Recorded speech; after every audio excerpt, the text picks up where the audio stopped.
बिस्मिल्लाहिर्रहमानिर्रहीम। अस्सलाम वालेकुम। कैसे हैं आप सब? मुझे उम्मीद है ठीक ठाक होंगे और खैरियत से होंगे। अल्लाह पाक आपको और हमें हम सबको अपने हिफ्ज़-ओ-मान में रखे। आज आपके लिए एक बड़ी ही मज़ेदार, झटपट और आसान सी रेसिपी लेकर आई हूँ, लेकिन इतनी शानदार रेसिपी है कि आप मुद्दतों तक याद रखेंगे और इसका ज़ायक़ा बिल्कुल भी नहीं भूलेंगे।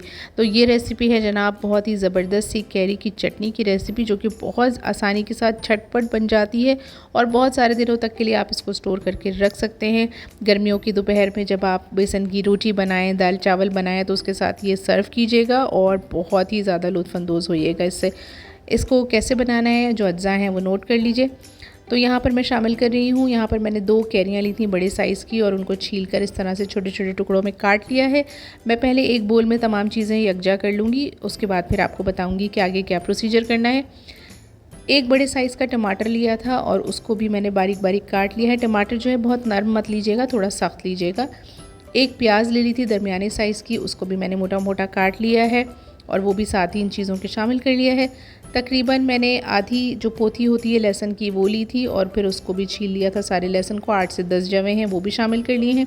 4 से 5 मैंने ली थी हरी मिर्चें और उनको भी इस तरह से बड़े बड़े टुकड़ों में काट लिया है। आधी गड्डी मैंने ली थी पुदीने की और वो भी साथ ही शामिल कर दी है। ये सारी चीज़ें आप मोटा मोटा काट लीजिएगा क्योंकि अभी इनको हमें पीसना है। और पीसने के लिए टिप ये है कि आप इसको बग़ैर पानी के पीसेंगे। अगर आपका जो ब्लेंडर का जग है वो बहुत अच्छी क्वालिटी के ब्लेंडर का है और उसमें चीज़ें बग़ैर पानी के पिस जाती हैं, तो ज़रूर आप ब्लेंडर के जग में भी डालकर इसको पीस सकते हैं। लेकिन मैं यहाँ चॉपर में पीस कर आपको दिखा रही हूँ क्योंकि चॉपर में हम ज़रा सा भी पानी इसमें शामिल नहीं करेंगे। 1 टीस्पून इसमें हम शामिल करेंगे नमक। 1 टीस्पून हम शामिल कर रहे हैं पिसी हुई सुरख मिर्च या लाल मिर्च। 1 टीस्पून हम इसमें शामिल कर रहे हैं सफ़ेद ज़ीरा और आधा टीस्पून हम इसमें शामिल करेंगे काला नमक। बस ये चीज़ें हम शामिल करेंगे। उसके बाद बग़ैर पानी के चॉपर में हम इन तमाम चीज़ों को बहुत अच्छा सा मिक्स कर लेंगे। अच्छा, इन्हें बिल्कुल बारीक पेस्ट की सूरत में नहीं बनाना है, बल्कि थोड़ा थोड़ा सा दरदरा सा कूटना है ताकि ये बहुत ही अच्छा टेक्सचर और फ्लेवर दे। अब बस जब आप चॉपर में तमाम चीज़ों को पीस लें तो फिर इनको किसी बोल में निकाल लीजिएगा।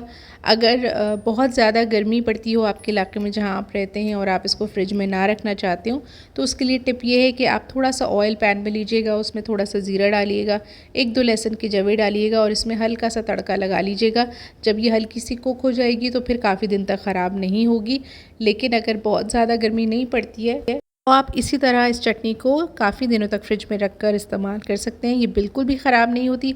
आप इसका टेक्सचर देख रहे हैं कि माशाल्लाह से कितना ज़बरदस्त सा यमी बना है, बहुत ही ज़्यादा शानदार लगती है। ज़रूर बनाइएगा और मुझे दुआओं में याद रखिएगा। अपना बहुत ख्याल रखिएगा। अल्लाह हाफ़िज़।